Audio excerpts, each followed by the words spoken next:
ಸಂಗಯ್ಯನವ್ರನ್ನ ನೋಡಿ ಕಲ್ಯಾಣದೊಳಗೆ ಖುಷಿ ಪಟ್ಟವ್ರು ಎಷ್ಟು ಜನ ಇದ್ರು, ಅವರನ್ನು ನೋಡಿ ಒಂದಷ್ಟು ಅಸೂಹೆ ಪಟ್ಟವರು ಕೂಡ ಕಲ್ಯಾಣದೊಳಗಿದ್ರು. ಅಸೂಹೆ ಪಟ್ಟವರು ಕೂಡ ಕಲ್ಯಾಣದೊಳಗಿದ್ರು. ನಿಮಗೆ ಗೊತ್ತಿರಲಿ, ಜಂಗಮರ ನಿಂದೆಯನ್ನು ಯಾರು ಮಾಡ್ತಾರೆ ಯಾರಿಗೂ ಕೂಡ ಕಷ್ಟ ತಪ್ಪಿದ್ದಲ್ಲ. ಸ್ವಾಮಿಗಳ ಬಗ್ಗೆ ಸಿಕ್ಕದ್ದ ಯಾರು ಮಾತಾಡ್ತಾರಲ್ಲ ಅವರಿಗೆ ಬರೆದಿಟ್ಕೊಳ್ಬೇಕು, ಮಾತಾಡಿದ್ದ ಪ್ರತಿಫಲನ ಅವರು ಉಣ್ಲೇಬೇಕು. ಒಂದು ಘಟನೆ ನಡೀತದ ತಾಯಿ ಕಲ್ಯಾಣದೊಳಗೆ. ಒಂದು ಸಾರಿ ಸಂಗಯ್ಯನವರು ಲಿಂಗ ಪೂಜೆ ಕೂತಿರ್ತಾರೆ. ಇದು ಬಹಳ ವಿಶೇಷ ಐತಿ, ಚಂದ ಕೇಳ್ರಿ ನೀವು. ಅವ್ರು ಹಿಂಗೆ ಲಿಂಗ ಪೂಜೆ ಮಾಡುವಂತಹ ಕಾಲದೊಳಗೆ ಲಿಂಗಯ್ಯನ ಮೇಲೆ ಎಷ್ಟು ಶ್ರದ್ಧೆ ಅಂದರೆ ಒಟ್ಟ ಆ ಪೂಜೆಯನ್ನ ಅರ್ಧಕ್ಕೆ ಬಿಟ್ಟು ಎದ್ದು ಬರ್ತಿದ್ದಿಲ್ಲ ಅವರು. ಮನಸ್ಸು ಚಂಚಲಾಗ್ತಿದ್ದಿಲ್ಲ ಅವರು. ಆ ಪೂಜೆಯೊಳಗೆ ತಲ್ಲೀನರಾದ್ರು ಅಂದ್ರೆ ಪೂಜೆ ಸಂಪೂರ್ಣ ಮುಗಿಬೇಕು. ಮತ್ತೆ ಅವ್ರು ಪೂಜೆ ಮಾಡುವುದಕ್ಕೆ ಇಂಥದ್ದ ಜಾಗ ಅಂತ ಯೋಚನೆ ಮಾಡ್ತಿದ್ದಿಲ್ಲ. ಎಲ್ಲಿ ಮನಸ್ಸಿಗೆ ಆನಂದ ಆಗತ್ತ ಅಲ್ಲಿ ಪೂಜೆ ಮಾಡೋರು. ಈ ಪುರಾಣದೊಳಗೆ ಬರದಂಗೆ ಹೇಳಕತ್ತೇನ, ಒಂದ್ಸಾರಿ ಅವ್ರು ಬಹಿರ್ದೇಶಕ್ಕೆ ಹೋಗ್ಬೇಕಿತ್ತು. ಹೊರಗಡೆ ಅಂತೀರ ಹಂಗೆ ಹೊರಗಡೆ ಹೋಗ್ಬೇಕಾಗಿತ್ತು. ಕೈಯಾಗ ತಂಬಿಗೆ ಹಿಡ್ಕೊಂಡು ಹೋದ್ರು. ಒಂದು ಸೂರ್ಯಕಾಂತಿ ಹೊಲ, ಹೂವಿನ ಹೊಲ. ಸೂರ್ಯಕಾಂತಿ ತನೆಯನ್ನು ತೆಗೆದು ಆ ಸೂರ್ಯನ ಕಿರಣಗಳಿಗೆ ತನ್ನ ಮದನವನ್ನು ನೋಡ್ಕೊಂತ ಕುಂತಿರುವಂತಹ ಕಾಲ. ಆ ಹೊಲದಾಗ ಹೋಗಿ ಇವ್ರು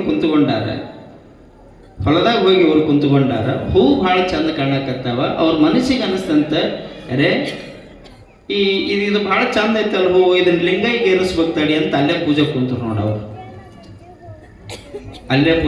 ನಮ್ಮ ದೇವ್ರ ಮನೆಯಾಗ ಕುಂದ್ರಾಗ ಪದ್ದಾಡಕತ್ತಾವ. ಆ ಪುಣ್ಯಾತ್ಮನ ಮನಸ್ಸೆಷ್ಟು ಮುಗ್ಧ ಅಂದ್ರೆ ನಾನು ಯಾವ ಜಾಗದಾಗ ಕುಂತೀನಿ ಅಂತ ಅವ್ರು ಯೋಚನೆ ಮಾಡಲಿಲ್ಲ, ನಾನು ಎಲ್ಲಿ ಕುಂತೀನಿ ಅಂತ ಆಲೋಚನೆ ಮಾಡಲಿಲ್ಲ. ಈ ಸುಂದರವಾದ ಈ ಪ್ರಕೃತಿ ಬಹಳ ಸುಂದರವಾಗಿ ಕಾಣಕತ್ತೈತಿ ಅಂದ್ರೆ ಈ ಹೂಗಳೆಲ್ಲ ಕೈ ಮಾಡಿ ಕರೆಯಕತ್ತವ. ಬಿಸಿಲಿಗೆ ನಾವು ಬಾಂಡ್ ಹೋಗ್ತೇವೆ, ಬಾಡುವ ಮುನ್ನ ನಮ್ಮನ್ನ ಆ ಲಿಂಗಯ್ಯಗೆ ಸಮರ್ಪಣೆ ಮಾಡುವಂತ ಹೂಗಳು ಕೇಳಕತ್ತವ.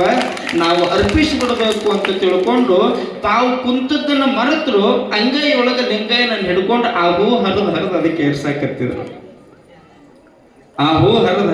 ಏರ್ಸಾಕತ್ತಿದ್ರು. ಆಶ್ಚರ್ಯ ನಿಮಗೆ ಹೇಳ್ತೇನೆ, ಇವ್ರ ಕೈಯಾಗ ಲಿಂಗಯ್ಯನ ಹಿಡ್ದಾರ, ಕುಂತದ್ದು ಬಹಿರ್ದೆಸೆಗೆ, ಮುಂದೆ ತಂಬಿಗೆ ಅದ ನೀರು ಅದ ಹೂವು ತಗೊಂಡು ಹಿಂಗೆ ಕುಂತ್ಕೊಂಡಿದ್ರಲ್ಲ. ಮೋಳಿಗೆ ಮಾರಾಯನವರು ಅಂತ ಹೇಳಿ ಕಲ್ಯಾಣದೊಳಗೆ ಒಬ್ಬ ಶರಣರಾಗಿ ಹೋದ್ರು. ನಿಮಗೆ ಗೊತ್ತಿರಲಿ, ಅವರು ಕಾಶ್ಮೀರದಿಂದ ಬಂದಿರುವಂಥವ್ರು. ಮಹದೇವ ಗೋಪಾಲ ಅಂತ ಅವನ ಹೆಸರ. ಮಹಾರಾಜ ಆತ. ಎಲ್ಲ ಬಿಟ್ಟು ಬಂದ. ಎದಕ್ಕೆ ಬಂದ ಅಂತಂದ್ರೆ ಬೇರೆ ಲಿಂಗ ಪೂಜೆ ಕಲ್ಯಾಣ ನೋಡಕ್ ಬರಲಿಲ್ಲ. 1,96,000 ಜಂಗಮರಿಗೆ ನಿತ್ಯ ಪ್ರಸಾದ ಮಾಡಿಸ್ಬೇಕು, ಕಾಯಕ ಮಾಡಬೇಕು ಅಂತಾನೆ ಬಂದ. ಆಶ್ಚರ್ಯ ನಿಮಗೆ ಹೇಳ್ತೀನಿ, ಮೋಳಿಗೆ ಮಾರೇನವರು ಕಟ್ಟಿಗೆಯನ್ನು ಕಡಿದು ಮಾರೋದು ಅವ್ರದ್ದು ನಿತ್ಯ ಕಾಯಕ. ಮೋಳಿಗೆ ಅಂದ್ರೆ ಕಟ್ಟಿಗೆ, ಅದನ್ನು ಕಡಿಯೋದು, ಅದನ್ನು ಮಾರೋದು ಅವ್ರ ನಿತ್ಯ ಕಾಯಕ. ಅವರ ಕಾಯಕಕ್ಕೆ ಭಗವಂತ ಹೆಂಗ ಅವ್ರಿಗೆ ಒಲ್ದಿದ್ದ ಅಂತಂದ್ರೆ, ಅವರು ಕಟ್ಟಿಗೆಯನ್ನು ಕಡಿದು ಅದನ್ನು ತಗೊಂಡು ಹಿಂಗೆ ತಲೆ ಮೇಲೆ ಇಟ್ಕೊಂಡು ಹೊಂಟ್ರು ಅಂತಂದ್ರೆ ಕಟ್ಟಿಗೆ ಹೊರೆ ಒಜ್ಜಿರ್ತಿತ್ತಲ್ಲ, ಕಟ್ಟಿಗೆ ಹೊರೆ. ಅವರ ಕಾಯಕ ಶುದ್ಧ ಇದ್ದ ಕಾರಣಕ್ಕಾಗಿ ಪರಮಾತ್ಮ ಅವ್ರಿಗೆ ಎಂಥ ಶಕ್ತಿ ಕೊಟ್ಟಿದ್ದಂದ್ರೆ, ಅವ್ರ ತಲೆ ಮೇಲೆ ಕಟ್ಟಿಗೆ ಹೊರೆ ಹೊಟ್ಕೊಂಡು ಹೊಂಟ್ರು ಅಂದ್ರೆ ಅವ್ರ ತಲೆ ಬಿಟ್ಟು 3 ಫೂಟ್ ಅಂತರಲ್ಲೇ ಹೋಗಿತ್ತಂತೆ ಕಟ್ಟಿಗೆ ಹೊರೆಯೋದು. 3 ಫೂಟ್ ಅಂತರಲ್ಲೇ ಕಟ್ಟಿಗೆ ಹೊರೆ ಹೋಗಿತ್ತು. ಅವರು ಕಟ್ಟಿಗೆ ತಗೊಂಡು ಹಿಂಗೆ ಮಾಡಿರೋ ಕಟ್ಟಿಗೆಯನ್ನು ಹೊತ್ಕೊಂಡು ಬರಾಕತ್ತಿದ್ರು. ಅವ್ರ ತಲೆ ಮೇಲೆ 3 ಫೂಟ್ ಅಂತರಲ್ಲೇ ಆ ಕಟ್ಟಿಗೆ ಹೋಗಾಕತ್ತಿತ್ತು. ಸುಮ್ಮನೆ ಹೋಗೋ ಕಾಲಕ್ಕೆ ಈ ಸುರ್ಪಾನ್ ಹೊಲದಾಗ ಕುಂತ್ಕೊಂಡಿದ್ರಲ್ಲಿ, ಇವರು ಸೂರ್ಯಕಾಂತಿ ಹೊಲದಾಗ ಕುಂತಿದ್ರಲ್ಲ, ಆ ಹೊಲದಾಗ ಕುಂತ ಸಂಗಯ್ಯನವ್ರು ನೋಡೋದು. ಅವರು ಶರಣರು, ಇವರು ಶರಣರು, ಹೊತ್ಕೊಂಡು ಹೋಗೋರು. ಕಟ್ಟಿಗೆ ಹೊರೆ ಅಂತರ್ಲಿತ್ತು. ಅಷ್ಟು ಶಕ್ತಿ ಭಗವಂತ ಅವ್ರಿಗೆ ಕೊಟ್ಟಿದ್ದ. ಅವರು ಸತ್ಯ ಕಾಯಕವನ್ನು ಮೆಚ್ಚಿ ಇವ್ರು ಹೋಗೋದನ್ನು ನೋಡಿ, ಆ ಕಟ್ಟಿಗೆ ಹೊರೆಗೆ ನೋಡಿ ಇವ್ರು ಸುಮ್ಮನೆ ಪೂಜೆ ಕುಂತಿದ್ರು ಸಂಗಯ್ಯನವರು. ಇವ್ರ ಪೂಜೆ ನೋಡಿ ಅವ್ರು ಅಂದ್ರಂತ, ಎಂಥ ಹುಚ್ಚನನ್ನು ಕರ್ಕೊಂಡು ಬಂದು ಬಸವಣ್ಣ ಮಕ್ಕಳು ಕುಂದಿರಿಸ್ಕೊಂಡ. ಅವಂಗೆಲ್ಲ ಕುಂತೀನಿ ಅನ್ನೋ ಖಬರ್ ಇಲ್ಲ, ಏನು ಮಾಡಕತ್ತೀನಿ ಅನ್ನೋ ಪ್ರಜ್ಞೆ ಇಲ್ಲ. ಇಂಥ ಮೂರ್ಖರೆಲ್ಲ ಕಲ್ಯಾಣದೊಳಗೆ ಬಸವಣ್ಣನಿಗೆ ಆಪ್ತರಕಾರ ಅಂದ್ರೆ ಲಿಂಗ ಪೂಜೆಯನ್ನು ಎಂಥಲ್ಲಿ ಕುಂತಾನ ಇರ್ತ ಅವಿವೇಕಿ ಅಂತ ಪದ ಉಪಯೋಗ ಮಾಡಿದ್ರಂತೆ. ನೆನಪಿರಲಿ, ಯಾವಾಗ ಜಂಗಮರ ನಿಂದಿಗೆಯನ್ನು ಮೋಳಿಗೆ ಮಾರಾಯ ಮಾಡಿದ್ನೋ ಆ 3 ಫೂಟ್ ಅಂತರ್ಲೇನು ಹೊಂಟಿತ್ತಲ್ಲ ಕಟ್ಟಿಗೆ ಹೊರಿ ದಪ್ಪ ಅಂತ ತಲೆ ಮೇಲೆ ಬಿತ್ತಂತವ್ರಿಗೆ. ಅವ್ರ ಶಕ್ತಿ ಹೋತು. ಅಂತರ್ಲಿ ಹೋಗೋ ಕಟ್ಟಿಗೆ ಹೊರಿ ತಲೆ ಮೇಲೆ ಬಿತ್ತು, ವಾಚ್ ಅನಿಸ್ತು. ಅದನ್ನ ಹೊರಕ್ಕಾಗಲಾರ್ದ ನೆಲಕ್ಕೆ ಹೋಗಿದ್ರು. ನೆಲಕ್ಕೆ ಹೋಗದು ಬಂದು ಮುಗ್ಧ ಸಂಗಯ್ಯನವರ ಪಾದಕ್ಕೆ ನಮಸ್ಕಾರ ಮಾಡಿ, ನಿಮ್ಮ ಬಗ್ಗೆ ಕೆಟ್ಟದ್ದು ಮಾತಾಡಬಾರ್ದಿತ್ರಪ್ಪ, ನೀವು ಎಂತಹ ಲಿಂಗ ಸಂಖ್ಯೆಗಳು ಅಂತ ನಮಗೆ ಗೊತ್ತಾಗ್ಲಿಲ್ಲ. ಕಲ್ಯಾಣದ ಬಸವಣ್ಣ ಪೂಜೆ ಮಾಡುವ ಸಾಕ್ಷಾತ್ ಕೂಡಲ ಸಂಗಮನಾಥನೇ ಮುಗ್ಧ ಸಂಗಮನಾಥ, ನಿಮ್ಮ ಬಗ್ಗೆ ಅನ್ಯತಾ ಮಾತಾಡಿ ಕ್ಷಮ ಮಾಡ್ರಿ ಅಂತ ಮಾರಯ್ಯನವ್ರನ್ನ ಮೊಳಿಗೆ ಮಾರಯ್ಯನವ್ರು ಸಂಗಯ್ಯನವರಿಗೆ ಕ್ಷಮ ಕೇಳಿದ್ರಂತೆ. ಆ ಸುದ್ದಿ ಬಸವಣ್ಣನಿಗೆ ಮುಟ್ಟಿತು. ಅದನ್ನು ಹೋಗಿ ಮಾರಯ್ಯನವರು ಬಸವಣ್ಣವರಿಗೆ ಹೇಳಿದ್ರು. ಬಸವಣ್ಣವ್ರು ಅಂತಾರೆ ಏನು ಅಂತಂದ್ರೆ, ಸ್ಥಾವರ ಕಳಿವುಂಟು ಜಂಗಮ ಕಳಿವಿಲ್ಲ. ಜಂಗಮರು ಅಂದ್ರೆ ಜಂಗಮ ತತ್ವ ಅಂದ್ರ ನಾವು ನೀವು ತಿಳ್ಕೊಂಡಂಗಲ್ಲೋ, ಲಿಂಗದಿಂದ ಉದ್ಭವವಾಗೋದು, ಲಿಂಗದೊಳಗೆ ಐಕ್ಯನಾಗೋದು, ಲಿಂಗೋದ್ಭವರಾಗೋದು, ಲಿಂಗದೊಳಗೆ ಐಕ್ಯನಾಗುವುದು, ಲಿಂಗ ಸಂಗಿಯಾಗೋದು, ನೋಡಿದವರಿಗೆ ಸಾಕ್ಷಾತ್ ಸಂಗಮನಾಥನಾಗಿ ಕಾಣುವ ಸೌಭಾಗ್ಯ ಜಂಗಮರನ್ನು ಬಿಟ್ಟರೆ ಮತ್ತೆ ಯಾರಿಗೂ ಇಲ್ಲ.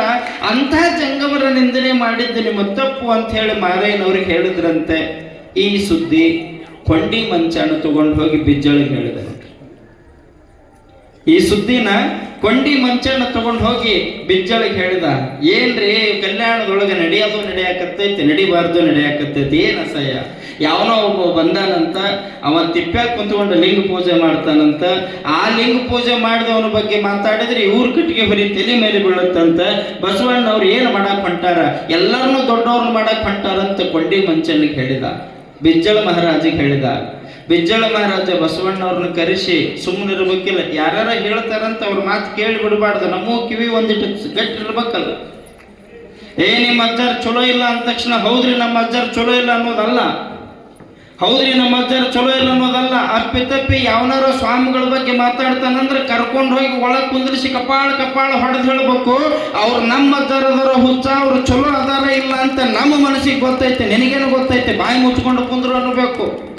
ನಿಮಗೆ ಹೇಳ್ತೇನೆ ಬಿಜ್ಜಳ ಮಹಾರಾಜ ಹೇಳ್ದ. ಎಂಥ ಅದ್ಭುತವಾದ ಮಾತು ಹೇಳಿದ ಅಂತಂದ್ರೆ, ಅವ್ರನ್ನ ಬಸವಣ್ಣವ್ರನ್ನ ಕರೆದು, ಏನು ಬಸವಣ್ಣ, ಯಾರು ಎಂತೆಂಥವ್ರನ್ನ ಕರ್ಕೊಂಡು ಬಂದು ಎಲ್ಲೋ ಕುಂದ್ರಿಸಿ ಪೂಜೆ ಮಾಡ್ಕೊಳ್ಳಾಕ ಹಂಗ ಮಾತಾಡಕತ್ತೇನೆ, ಗೊತ್ತಾಗಂಗಿಲ್ಲ ನಿನಗ, ತಿಪ್ಪ್ಯಾಗ ಕುತ್ಕೊಂಡು ಪೂಜೆ ಮಾಡುವಂಥವನು ಚಲೋ ಅಂತ ಮಾತಾಡಿ ಏನು ಅಂತ ಸಂಗಯ್ಯನವ್ರನ್ನ ಬಿಜ್ಜಳ ಮಹಾರಾಜ ಬೈದ.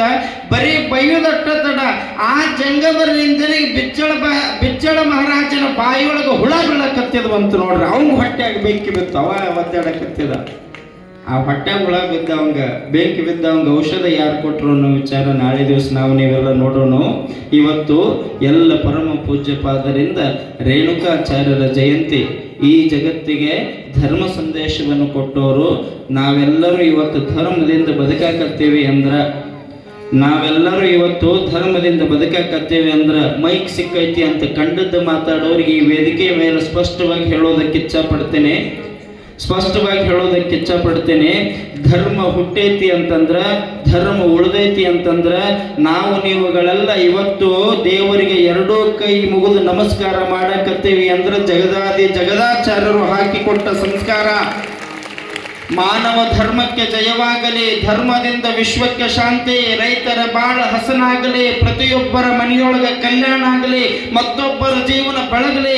ಈ ಜಗತ್ತಿನೊಳಗೆ ಕಣ್ಣೀರು ಹಾಕೋರು ಯಾರು ಕಣ್ಣೀರು ಸುರಿಸಬಾರದು, ಅವರೆಲ್ಲ ಭಗವಂತನ ಇಚ್ಛೆಯಿಂದ ಬೆಳೆದು ನಿಲ್ಲಲಿ ಎನ್ನುವಂತಹ ಸಂದೇಶವನ್ನು ಜಗತ್ತಿಗೆ ಕೊಟ್ಟಿದ್ದು ಜಗದಾಚಾರ್ಯರ ಭವ್ಯ ಸಂದೇಶ, ವಿಶ್ವಮಾನವ ಸಂದೇಶ, ನಿಮ್ಮೆಲ್ಲರನ್ನು ಉದ್ಧಾರ ಮಾಡಿದ ಸಂದೇಶ. ಅಂದೊಮ್ಮೆ ಲಿಂಗೋದ್ಭವರಾಗಿ ಬೆಳೆದು ನಮ್ಮೆಲ್ಲರನ್ನ ಹರಿಸಿದ ಆ ಜಗದ್ಗುರುಗಳ ಸಂಪೂರ್ಣವಾಗಿರುವಂತಹ ಇತಿಹಾಸವನ್ನು ನಾವೆಲ್ಲ ಮರಿಬಾರ್ದು. ಸುಮ್ಮನೆ ಈಗ ಯಾವುದೋ ಬಣ್ಣ ಹಚ್ಕೊಂಡು ನಾನು ಅವಾಗ ಹೇಳ್ತಿರ್ತೇನೆ ಏನಂತ, ನಮಗೆ ಕಿವಿ ಮುಖ್ಯ ಆಗಲಿಲ್ಲ, ಇಟ್ಟು ಓಲೆಗಳೇ ಮುಖ್ಯ ಆಯಿತು. ಮೂಗು ಮುಖ್ಯ ಆಗಲಿಲ್ಲ, ಇಟ್ಟು ನತ್ತೆ ಮುಖ್ಯ ಆಯ್ತು. ನಮ್ಗೆ ಹೊಟ್ಟೆಗೆ ಅನ್ನ ಕೊಟ್ಟವ್ರನ್ನ ಬಿಟ್ವಿ, ಕನ್ನ ಹಾಕೋರಿಗೆ ಜೈ ಅನ್ಕೊಂತ ಹೊಂಟ್ವಿ. ಆಶ್ಚರ್ಯ ನಿಮಗೆ ಹೇಳ್ತೀನಿ, ಎಂದಿದ್ರು ಮುಖವಾಡನೇ ಆಗುತ್ತೈತಿ, ಮೂಲ ಮುಖ ಆಗುವುದಕ್ಕೆ ಸಾಧ್ಯ ಇಲ್ಲ. ಮೂಲವನ್ನು ಮರೆತ್ರ ಜಗತ್ತಿಗೆ ಮತ್ತೊಂದು ಆಧಾರ ಇಲ್ಲ. ಅದನ್ನು ಅರ್ಥ ಮಾಡಿಕೊಂಡು ಜೀವನ ಮಾಡಬೇಕು.